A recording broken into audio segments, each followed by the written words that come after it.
From our modern perspective, around the mid-5th century, we see a collapsing Roman Empire, a collapse that was decades in the making. Political instability, weak emperors, and barbarian migrations had seemingly set the course for the Western Empire's final demise, just 20 years from where the story of this video begins. However, to 5th century contemporaries, this decline was not an inevitable process, and the destruction of Rome was far from guaranteed. Defiant figures such as Majorian were in no doubt that the decline could be reversed.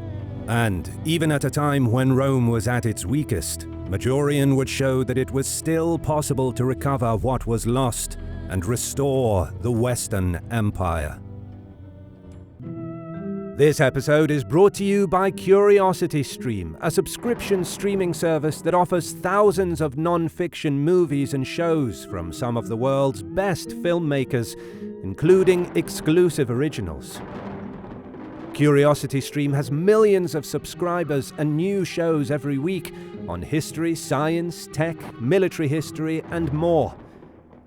I've recently watched The Apocalypse World War I.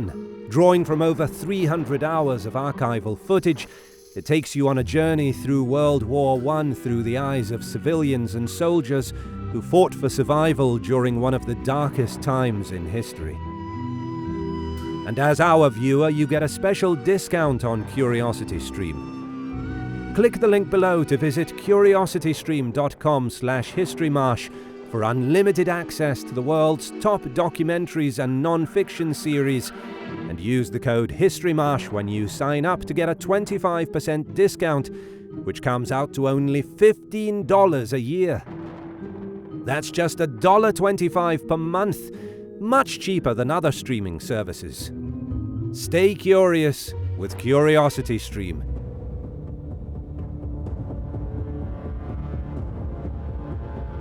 Julius Flavius Valerius Majorianus, known simply as Majorian, was born sometime between 420 and 426 into a family that was part of the Roman lower aristocracy. The family's position was attained largely through distinguished military careers. Both Majorian's father and grandfather were capable military men and were thus well connected. His grandfather was close to Emperor Theodosius I, ruling Illyricum and the Danube regions as Magister Militum, while his father was a friend and lifelong ally of Avitus, Rome's legendary commander, who famously stopped Attila and his Huns in the Battle of the Catalaunian Plains, which we covered in depth in a previous video. These political connections undoubtedly benefited Majorian, who joined Aetius's army at a very young age. As he matured, he excelled on the battlefield as a leader and tactician, quickly rising through the ranks, and by his early 20s, he was one of Aetius's best commanding officers and a member of his personal staff. Among his early military achievements, in 445, Majorian defeated the Frankish siege of Tor, suppressed a Bargaudi revolt in Armorica in early 448, and with Aetius in overall command, Majorian led the cavalry in a successful ambush of the Franks at Vicus Helena in late 448. Unsurprisingly, Emperor Valentinian III took note of the young rising star and considered the possibility of marrying his daughter Placidia to Majorian. Because Valentinian had no male heirs, having Majorian as son-in-law would solve the problem of succession and would leave the empire in the hands of a capable general. In addition, it would strengthen Valentinian's position against other powerful generals, such as Aetius, who used his armies to exert enormous influence over the emperor. But, needless to say, Valentinian's intention to marry his daughter to Majorian clashed with Aetius's own dynastic ambitions. The Roman general wanted to marry his own son Gaudentius to Placidia, and thus secure his family's ties to the imperial throne. Being the most powerful man in the West, Aetius could afford to openly oppose Valentinian's plan, and he ended Majorian's military career, expelled him from his staff, and retired him to his country estate in 450. Majorian would re-enter public life only 4 years later, in 454. In that year, Valentinian assassinated Avitus, but fearful that the dead general's troops would revolt, he recalled Majorian into service to take command of Avitus's army and quell any dissent. However, Valentinian was himself assassinated the following year by 2 former members of Avitus's staff. Without an heir to the throne, many candidates were considered for the title of emperor during the chaos of the interregnum, Majorian being one of them. But the title of emperor went to Petronius Maximus, who managed to outmaneuver other candidates. He was the very senator who first persuaded Valentinian to kill Avitus, and was then involved in orchestrating the murder of Emperor Valentinian himself. To consolidate power, Petronius forced Licinia Eudoxia, the widow of Valentinian and daughter of Theodosius II, the Eastern Roman emperor, to marry him. But his accession was not recognized by the court of Constantinople. Furthermore, he promoted Majorian to commander-in-chief of the imperial guard. But Petronius's rule wouldn't be long. Mere weeks after ascending the throne, he received word that Gaiseric, the Vandal king, was sailing for Italy. As panic gripped the city, the emperor attempted to escape, but amidst the chaos he was separated from his bodyguards. He rode out of the city on his own, where he was caught by an angry mob and stoned to death. The Vandal army landed 3 days later, capturing Rome and sacking the city for weeks.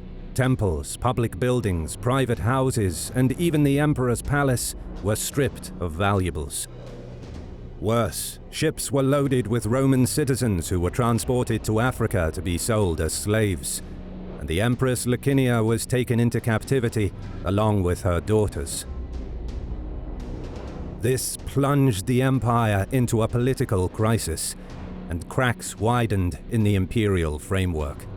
This would make it difficult for any future emperor to maintain hold on power and to govern successfully, because he would require support from key areas, namely the Roman Senate and the army in Italy, the Gallo-Roman aristocracy and the army in Gaul, the Federate allies, most notably the Visigoths, Burgundians, Franks, and the Alans, the army in Dalmatia, commanded by Marcellinus, a Roman patrician, general, and a staunch ally of the assassinated general Aetius.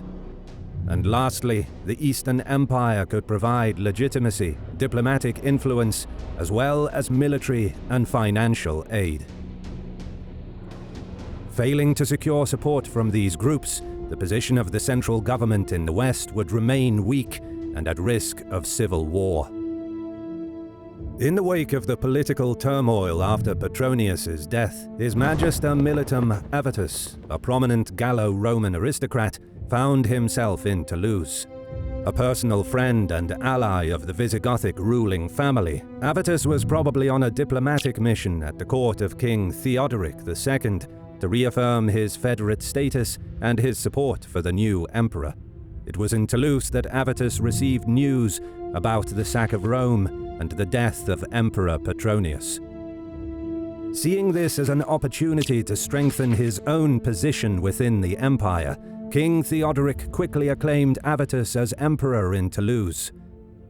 Subsequently, just weeks later, Gallic chiefs gathered near Arelate to proclaim him emperor in Gaul. While on his way to Rome, around August 5th, Avitus's accession was hesitantly recognized by the Roman Senate and most of the Western Empire.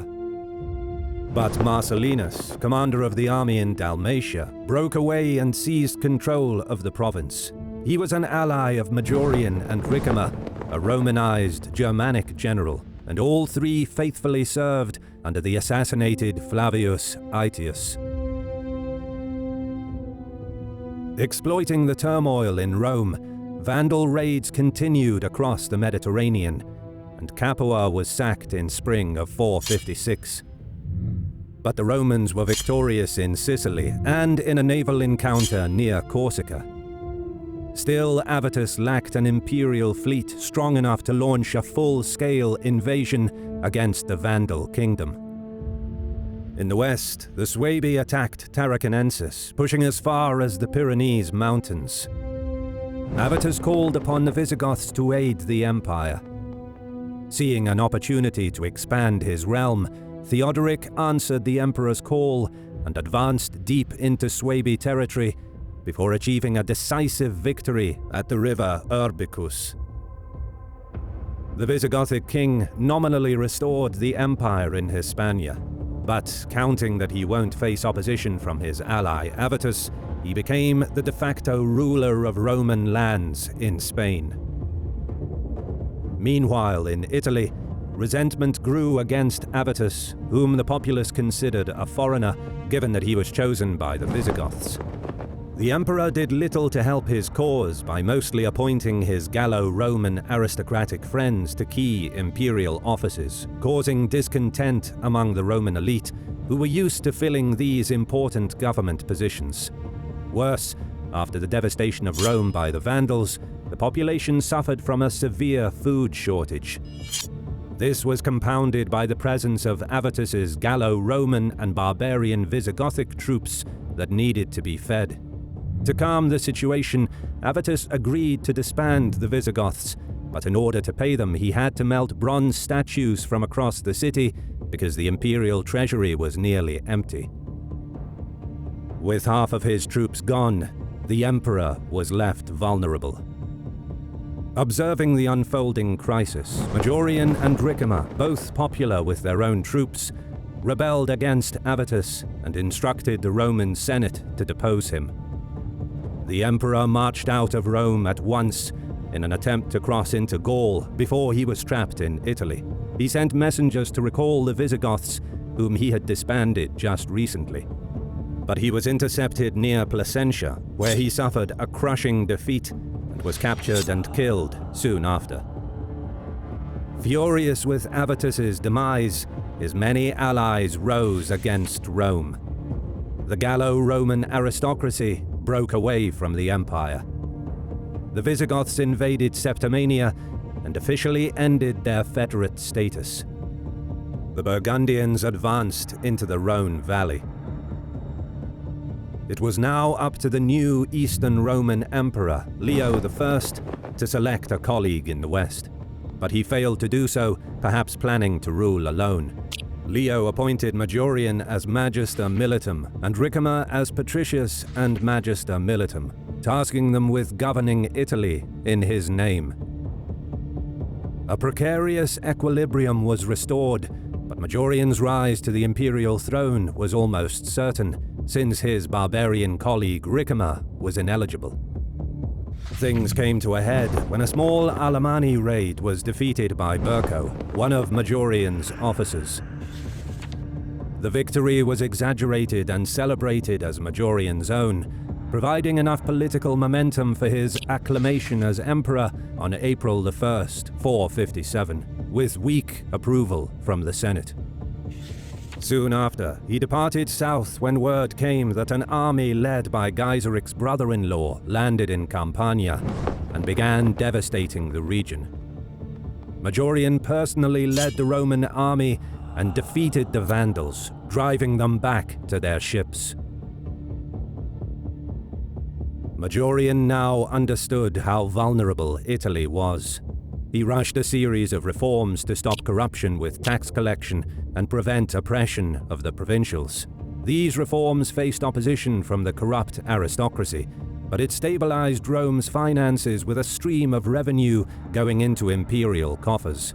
With these funds, Majorian financed the defense of Italy, recruiting large numbers of barbarian mercenaries to protect the peninsula from Vandal attacks.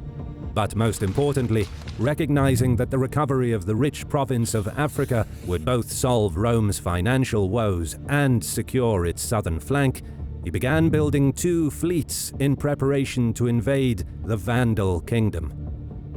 Next, Majorian successfully negotiated with Marcellinus the return of Dalmatia into the imperial fold. Now, he was able to muster an army big enough to recover Gaul, leaving Ricimer in charge of the army in Italy. He crossed the Alps and dealt an overwhelming defeat to the Visigoths at Arelate in late 458.